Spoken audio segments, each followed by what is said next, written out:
अस्सलाम वालेकुम दोस्तों, वेलकम टू अवर चैनल। आज हम बात करेंगे दुनिया की दो सबसे बड़ी तहरीकों ब्रिक्स और नेटो के बारे में। ये दोनों ही अपने आप में पावरफुल ऑर्गेनाइजेशंस तो हैं, लेकिन इनका मकसद, स्ट्रेटजी और दुनिया पर इनके असरात बिल्कुल अलग अलग हैं। आज हम इनके डिफरेंसेस, स्ट्रेंथ्स, वीकनेसेस और फ्यूचर पर डिटेल में बात करेंगे। तो बिना टाइम वेस्ट किए शुरू करते हैं। पहले ब्रिक्स को समझते हैं। ब्रिक्स का मतलब है ब्राजील, रशिया, इंडिया, चाइना और साउथ अफ्रीका। ये 5 इमर्जिंग इकोनॉमीज हैं जो 2009 में एक ग्रुप की शक्ल में यूनाइट हुई।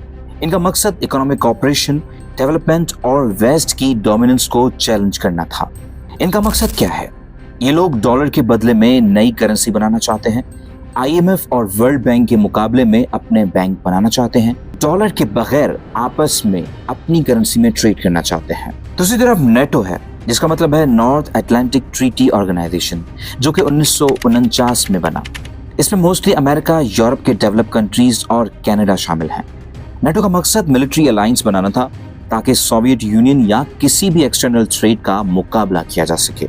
नेटो का काम क्या था? अपने मुल्कों की हिफाजत करना। लेकिन ये सिर्फ डिफेंस तक नहीं रुका। दुनिया भर में अमेरिका के 800 से ज्यादा बेसिस दुनिया के हर हिस्से में मौजूद है। अमेरिका के पास दुनिया की सबसे ताकतवर आर्मी, नेवी और एयरफोर्स है। क्या ये इतना कुछ सिर्फ डिफेंस के लिए था? नेटो के क्रिटिक्स कहते हैं कि ये दुनिया पर कंट्रोल पाने की पूरी कोशिश कर रहा है। तो सीधी बात यह है कि ब्रिक्स इकोनॉमिक कोऑपरेशन की बात करता है, जबकि नेटो मिलिट्री अलायंस है।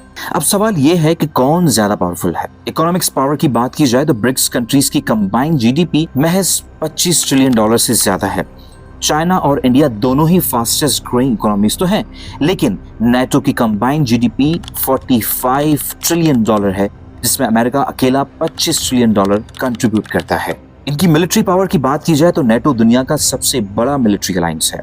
अमेरिका, UK, फ्रांस, इजराइल जैसे कंट्रीज के पास न्यूक्लियर वेपन्स और एडवांस टेक्नोलॉजी है। ब्रिक्स में सिर्फ रशिया और चाइना स्ट्रॉन्ग मिलिट्री रखते हैं, बाकी कंट्रीज सिर्फ डिफेंसिव हैं। पॉलिटिकल इन्फ्लुएंस की बात की जाए तो नेटो वेस्टर्न कंट्रीज को सपोर्ट करता है, जबकि ब्रिक्स रशिया, चाइना जैसी कंट्रीज को प्लेटफॉर्म देता है जो वेस्ट के अगेंस्ट हैं। अब सवाल यहाँ ये आता है कि इस जंग में आखिर जीतेगा कौन? फ्यूचर की बात करें तो ब्रिक्स दिन ब दिन एक्सपैंड होता जा रहा है। इजिप्ट, ईरान, UAE जैसे कंट्रीज ने इंटरेस्ट दिखाना शुरू किया है, जबकि डिजिटल करेंसी और डी-डॉलराइजेशन यानी ब्रिक्स कंट्रीज डॉलर की ऑल्टरनेटिव की बात कर रहे हैं। नेटो की एक्सपेंशन भी बढ़ती चली जा रही है। स्वीडन, फिनलैंड जैसे कंट्रीज भी नेटो में शामिल हो चुके हैं।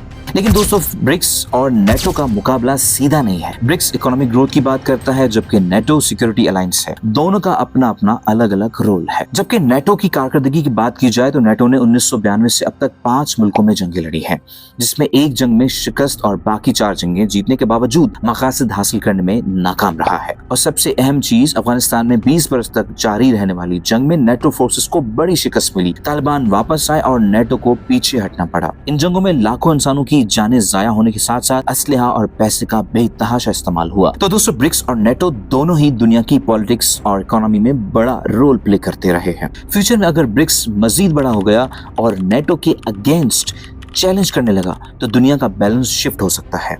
आपके ख्याल में कौन ज्यादा पावरफुल है? कमेंट्स में जरूर बताएं। अगर वीडियो पसंद आई हो तो लाइक, शेयर और सब्सक्राइब लाजमी करें।